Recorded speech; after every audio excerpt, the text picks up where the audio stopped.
주님께서 언제나 우리의 길과 우리의 삶을 인생을 인도하여 주심에 감사드립니다. 주님께서 인도하여 주시는 그 길에 있다는 사실이 저희들에게 가장 큰 위로가 되게 하여 주시옵소서. 저희들이 걸어가는 길에 주님이 계시지 않다면, 주님의 인도하심이 없다면 참 저희들의 삶을 어떻게 살아야 할지 불안 가운데에서 살 수밖에 없음을 주님께 고백합니다.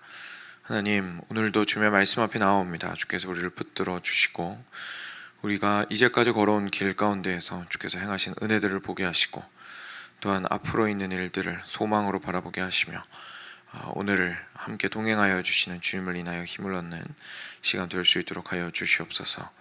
우리의 기도를 들으시고 성도의 기도가 주께 연락될 때에 주님께서 그 모든 것들을 모으셨다가 온전히 응답하시는 분이심을 저희로 기억하게 하여 주시옵소서. 감사드리오며 우리 주 예수 그리스도의 이름으로 기도드렸습니다. 아멘.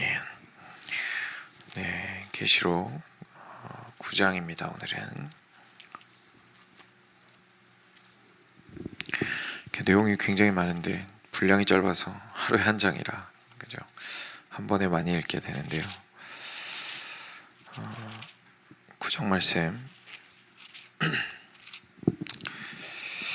네, 천천히 같이 교독하도록 하겠습니다. 제가 먼저 한 절 읽겠습니다. 다섯째 천사가 나팔을 불매 내가 보니 하늘에서 땅에 떨어진 별 하나가 있는데 그가 무저갱의 열쇠를 받았더라.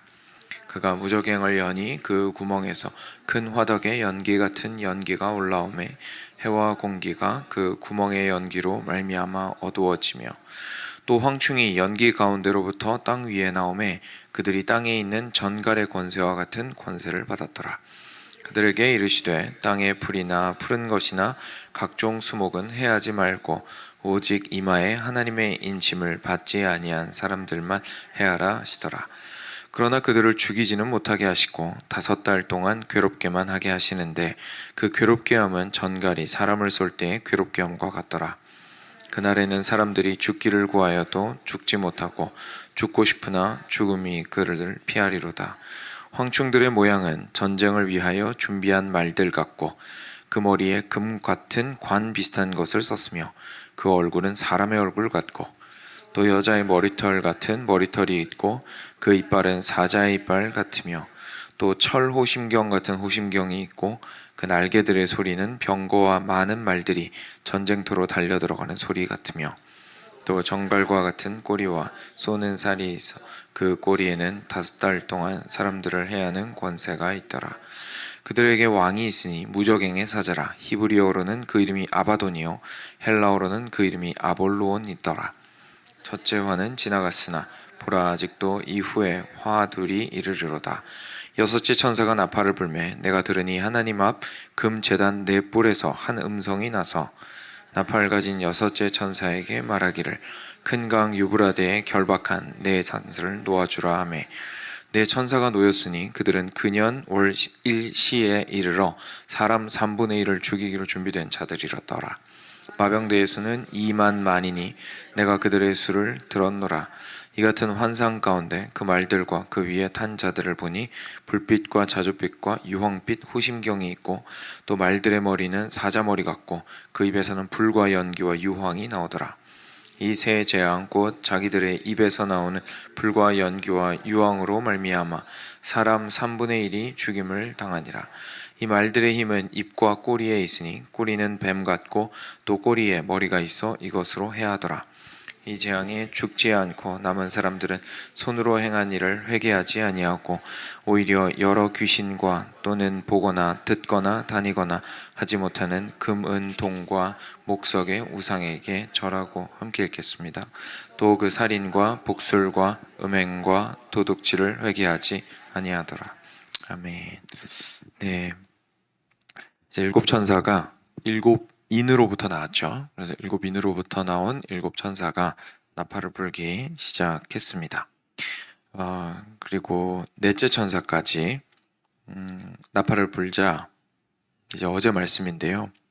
자연 세상이나 이제 실제 우리가 살아가는 이 세상 속에서 굉장히 많은 재앙들이 어려움들이 이렇게 일어난 것을 저희가 보게 됩니다. 그리고 어제는 안 보고 넘어갔는데 어제 마지막 절에 제가 읽어드릴게요. 공중에 날아가는 독수리가 큰 소리로 이르되 땅에 사는 자들에게 화화화가 있으리니 이는 새 천사들이 불어야 할 나팔 소리가 남아 있음이로다. 이렇게 하면서 독수리가 날아가는 장면을 보게 됩니다. 재앙이다, 재앙이다, 재앙이다. 이렇게 3번 이야기를 한 건데, 왜냐하면 어제 말씀까지는 이제 넷째 나팔까지 불었고요. 이제 5째, 6째, 7째 나팔 3개가 더 남아 있기 때문이죠. 그런데 그 강도가 굉장할 것이기 때문에 이렇게 이야기를 하고 있습니다. 5째 천사가 오늘 말씀입니다. 나팔을 불매 내가 보니 하늘에서 땅에 떨어진 별 하나가 있는데 그가 무저갱의 열쇠를 받았더라. 무저갱은 지옥이죠. 그래서 지옥의 열쇠를 받은 자가 있었습니다. 그가 무저갱을 여니 그 구멍에서 큰 화덕의 연기 같은 연기가 올라오매 해와 공기가 그 구멍의 연기로 말미암아 어두워지며 또 황충이 연기 가운데로부터 땅 위에 나오매 그들이 땅에 있는 전갈의 권세와 같은 권세를 받았더라. 그러니까 어떻게 된 거냐면 굉장히 뜨겁게 타오르고 있는 무저갱이 있습니다. 거기에서 커다란 연기들이 막 뿜어져 나오고 있는데요.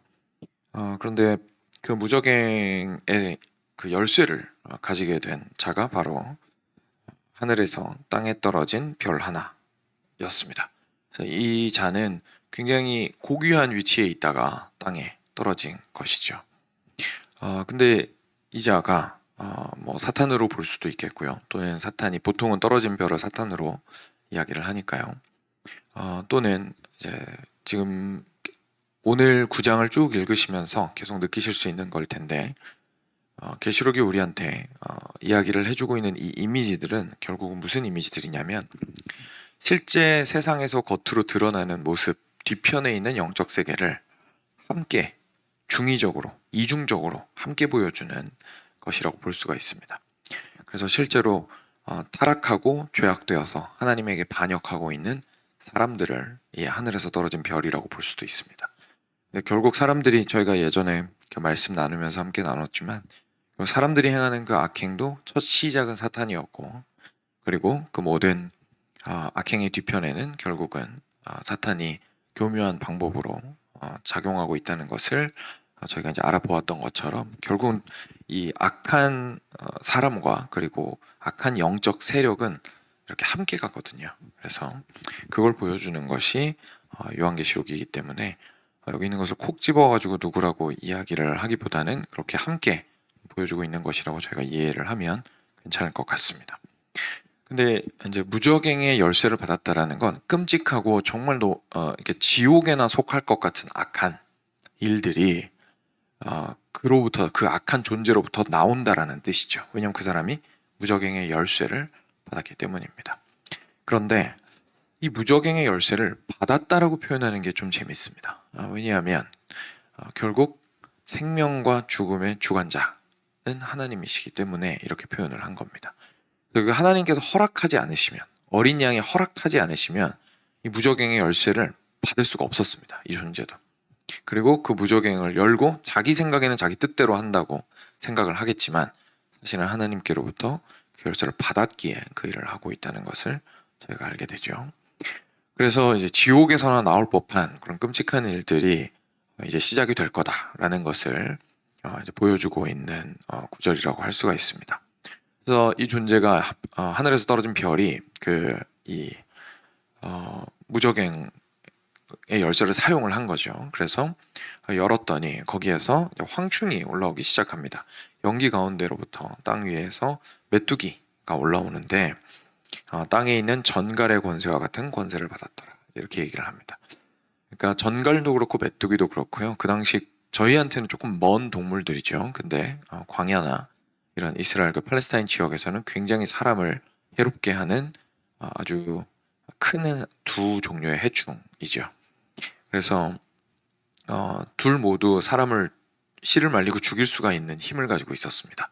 메뚜기는 정말 엄청난 무리를 이끌고 와서 사람이 먹어야 하는 농작물을 완전히 순식간에 쓸어버리고 이제 전갈 같은 경우에는 독침을 가지고 조금 이따 그 이미지도 나오는데요. 독침을 가지고 사람을 찔러서 죽이고 하는 일들이 있었죠.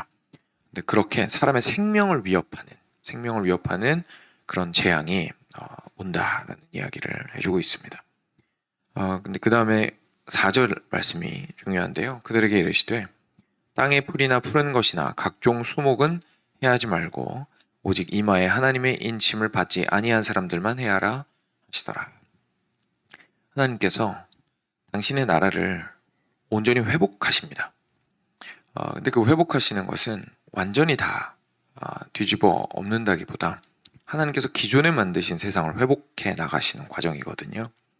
그래서 하나님께서 당신의 그 창조 세계를 결국 허락하시더라도 그것을 완전히 무너뜨리고 털을 망가뜨리는 것에 대해서는 저지를 하시고 거기까지는 건드리지 말아라 라고 하시고 영혼을 건드릴 것에 대해서 이야기를 하고 있습니다. 그러니까 사람에 대해서 이야기를 하시고 있는 거죠. 그렇기 때문에 앞서 말했듯이 그 하늘에서 떨어진 별이라는 그 표현이 이제 그 저희가 겉으로 보이는 어떤 사람, 뭐 예를 들어서 어떤 사람이 이거 보고 뭐 히틀러다, 뭐 이렇게 이제 얘기를 한다든지, 뭐 현재 현존하고 있는 누군가 인물을 콕 집으면서 그 사람이다, 이제 이렇게 얘기하기에는 지금 영적인 이야기를 우리한테 해주고 있다는 것을 알 수가 있습니다. 그래서 이마에 인침을 받지 아니한 사람들에게 이 재앙이 임할 것이다 라고 이야기를 하시죠. 이 말 뒤집어 말하면 하나님의 이마에 하나님의 인침을 받은 자는 산다는 뜻이죠. 그래서 이것이 참 저희에게는 큰 위로가 되는 것입니다. 그래서 마지막 때를 살아가는 성도들로서 이 요한계시록의 시대의 그 그리스도인들의 고난과 그 당하는 핍박에서 흘리는 눈물과 실제 사람이 죽어나가는 것을 막 보았어야 했으니까요. 그런 너무 어려운 그 상황 속에서도 우리가 인침을 받은 자라면 우리는 하나님께서 반드시 이 무적행의 재앙과도 같은 상황 속에서도 우리를 반드시 붙들어 주신다라는 것을 깨닫게 해주는 큰 위로를 주는 그런 말씀입니다. 또 5절입니다. 그러나 그들을 죽이지는 못하게 하시고, 그래서 그 재앙 가운데서 괴롭게 된 하나님을 믿지 않는 사람들 또 완전히 목숨을 끊지는 않으시는 거죠. 기회를 주시는 겁니다. 5달 동안 괴롭게만 하게 하시는데 그 괴롭게 함은 전갈이 사람을 쏠 때 괴롭게 함과 같더라. 그날에는 사람들이 죽기를 구하여도 죽지 못하고 죽고 싶으나 죽음이 그들을 피하리로다. 그래서 너무 힘들어서 죽고 싶은데 죽지 못해서 살고 있는 상황이 될 정도로 재앙이 임할 것이다 라고 이야기를 하고 있습니다. 그 다음에는 황충들의 모양에 대해서 좀 상세하게 이야기를 하시는데요. 황충들의 모양이 굉장히 뭐라고 표현해야 될까요? 기괴합니다. 메뚜기가 그냥 저희가 아는 메뚜기 모양이 아니고 전쟁을 위하여 준비한 말들 같았습니다. 그래서 전쟁 나가려고 이렇게 나가는 말들에는 갑옷도 입고, 그죠, 말이. 그리고 굉장히 건장하고 그 말이 무엇을 부딪혀도 막 이렇게 밀고 나갈 수 있도록 완전히 무장을 하잖아요. 이제 그런 모습처럼 메뚜기들이 무장을 하고 있었는데 그 머리에는 금 같은 관 비슷한 것을 썼고, 다시 말해서 권세가 있다는 뜻이죠. 권력을 가지고 권세를 가지고 그 악행을 행한다는 거고요. 그리고 그 얼굴은 사람의 얼굴 같고, 다시 말해서 인간이라는 얘기입니다. 결국 그래서 의지와 감정과 어떤 인격체로서 이 땅 가운데서 행한다는 거죠. 어디서 갑자기 밀림에서 사자떼가 밀림에서 뭐 호랑이떼가 나오든지, 저기 아프리카에서 초원에서 갑자기 사자가 나와서 사람을 물어 죽이고 이런 얘기가 아니라 사람이 결국은 하나님의 형상을 닮은 사람이 악을 행하게 되는 것에 대해서 이야기를 하고 있고요. 사람의 얼굴을 하고 있고, 그리고 여자의 머리털 같은 머리털이 있고, 이제 이거는 한국에는 약간 기괴한 그 여자 귀신에 대한 이미지가 있어서 그런지 이 이야기 들으면 항상 그 TV에 나오던 귀신이 생각이 나는데, 이게 사실 그렇다기보다 아름다운 여자의 머리카락을 생각하시면 됩니다. 그래서 굉장히 안 어울리죠. 근데 무슨 뜻이냐면 매혹적이고 유혹하는 자로서 다가온다라는 것을 이야기를 해주고 있습니다. 그래서 이 메뚜기 떼가 공격을 하는데 공격을 할 때에 무작정 무력으로만 하는 것이 아니라 유혹하고 매혹하는 일들도 한다는 것을 이제 상징해 주는 거고요. 그러면서도 그 이빨은 사자의 이빨 같으며, 그래서 굉장히 사납고 매서워서 산 그 생물의 동물의 살도 찢을 수 있는 사자의 이빨 같은 무서운 사자 이빨을 가지고 있어서 그가 결국 죽이려고 달려드는 무시무시한 존재다라고 이야기를 하고 있습니다. 그리고 철호심경 같은 호심경이 있고, 다시 말해서 스스로를 완전하게 보호하고 있는 거죠. 그러니까 어디를 찔러야 될지 저희 입장에서는 알 수가 없는 거예요. 빈틈이 안 보이는 거죠. 그래서 그만큼 탄탄한 방어를 하고 있고요. 그리고 그 날개들의 소리는 병거와 많은 말들이 전쟁터로 달려가는 소리 같으며, 저희가 실제로 들어본 적은 없지만 상상을 해볼 수는 있을 겁니다. 어마어마한 수의 말과 병사들이 막 소리를 지르면서 상대방을 죽이려고 달려드는 백병전 시대에 그 소리가 그것들로부터 날개 소리로서 났습니다. 또 전궐과 같은 꼬리와 쏘는 살이 있어 그 꼬리에는 5달 동안 사람들을 해야 하는 권세가 있더라. 그들에게 왕이 있으니 무적행의 사자라. 히브리어로는 그 이름이 아바돈이요 헬라어로는 그 이름이 아볼로온이더라. 그래서 이 황충들이 그렇게 엄청난 권세를 가지고 막 그 사람들을 죽이려고 달려드는 무서운 모습을 가지고 있었습니다. 실제 공격적인 모습도 있고요. 그리고 스스로를 굉장히 잘 방어하는 모습도 있는 한편, 아주 유혹하고 부드러운 것들을 통하여서 이렇게 무너뜨리려고 하는 것들을 동시에 사용하려고 하는 존재였습니다. 그런데 중요한 건 그 뒤편에 누가 있는지죠. 그 뒤편에 왕이 있었습니다. 이게 사탄이죠. 이게 사탄입니다. 그래서 여기에 나오는 무적행의 사자가 히브리어로는 그 이름이 아바돈이요 헬라어로는 그 이름이 아볼로온이더라 라고 이야기를 합니다. 한번 생각해 보시면 결국은 처음에 그 아담과 하와를 통하여서 죄가 들어왔을 때에도 그 모든 일들을 뒤에서 꾸민 것은 사탄이었지만, 실제로 그 열쇠를 탁 열어서 모든 것들이 시작되게 한 존재는 결국 사람이었습니다. 그렇죠? 그래서 이 무적행의 열쇠를 지닌 자가 사탄이라고 보기보다는 이제 뒤편에서 계속해서 무적행의 존재로서 있다가 그가 열려서 풀려서 나와서 모든 악을 자행하게 되었다라고 볼 수가 있습니다. 그래서 지금 보여주시는 거는 꼭 어제도 말씀드렸던 것 같은데, 요한계시록이 쭉 보면서요, 저희가 시간 순서대로 역사상에 일어나는 일들을 설명했다라고 보기보다는 그 당시에 이스라엘이 아니죠, 그리스도인들, 그 당시 그리스도인들이 겪고 있었던 그 수많은 아픔들과 그 이후에 우리를 포함해서 교회가 신앙을 온전히 지키기 위해서 경험하게 되는 다양한 공격들에 대해서 그 뒤편에 반드시 사탄의 권세가 있다라는 것을 우리한테 알려주고 있다고 저희가 이해를 하시면 됩니다. 그래서 네, 일단 여기까지 보고요. 나머지도 쭉 보고 마무리를 적용을 해보도록 하겠습니다. 그래서 사탄이 그 황충들을 조종을 하고 있었습니다. 이렇게 첫째 화가 지나가지만 문제가 있었는데 화 2개가 아직 더 남아 있었습니다. 13절입니다. 여섯째 천사가 나팔을 불었습니다. 근데 그때 보니까 하나님 앞 금 제단이 있었는데 그 네 뿔에 한 음성이 나서, 다시 말해서 여기서도 그 무적행의 열쇠를 하나님이 주셨다라는 거랑 똑같은 이미지를 지금 얘기해 주시고 있는 겁니다. 결국은 그 재앙이 하나님께서 붙든 바 된 재앙이다라는 것을 설명해 주시기 위해서 제단 위에서 한 음성이 났다, 이렇게 표현을 하시는 거죠. 나팔을 가진 여섯째 천사에게 말하기를 큰 강 유브라데에 결박한 네 천사를 놓아주라. 네 천사가 놓였으니 그들은 그년 월 일시에 이르러 사람 3분의 1을 죽이기로 준비된 자들이러라 라고 이야기하시는데요. 아마 기억나실 텐데 어제 본문에 나왔던 그 천사들입니다. 네 천사들이 이제 잠깐 세상의 귀퉁이를 잡고 재앙을 막고 있었죠. 그리고 나서 이제 기도에 대한 이야기가 나오고 그랬었는데, 요번에 다시 거기로 돌아가서 6번째 나팔 분 그 천사였나요? 아니죠. 6번째 천사가 나팔을 불매 하나님의 음성이 그 애들에게 말해서 이제 그 네 천사에게 이제 더 이상 붙들고 있지 말고 그 막고 있던 재앙을 이제 그냥 쏟아버려라 라고 이야기를 하신 겁니다.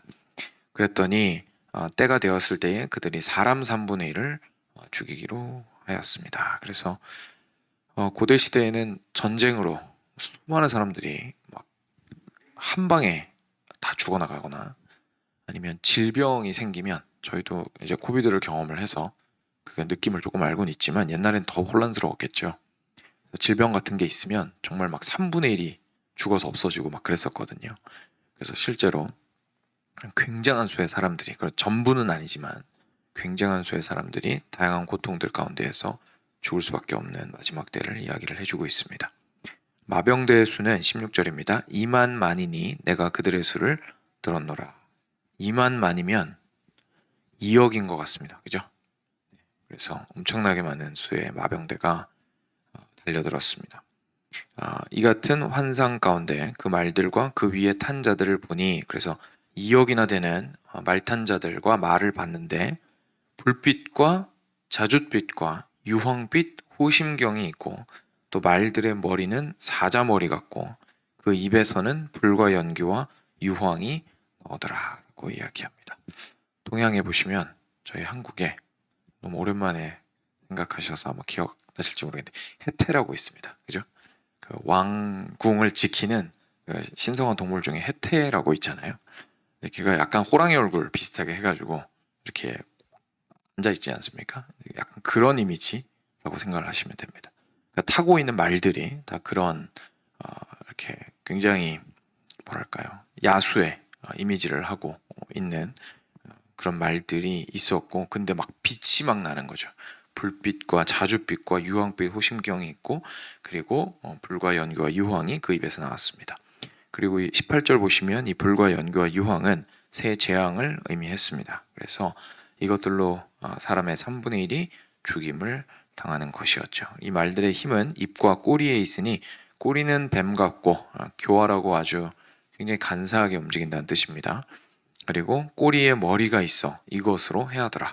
무슨 말이냐면 피할 수가 없다는 얘기입니다. 그죠? 왜냐하면 얘가 달려가면, 일단 피하면 뒤에가 꼬리면 그래도 괜찮은데 뒷꼬리마저도 뱀인 거예요.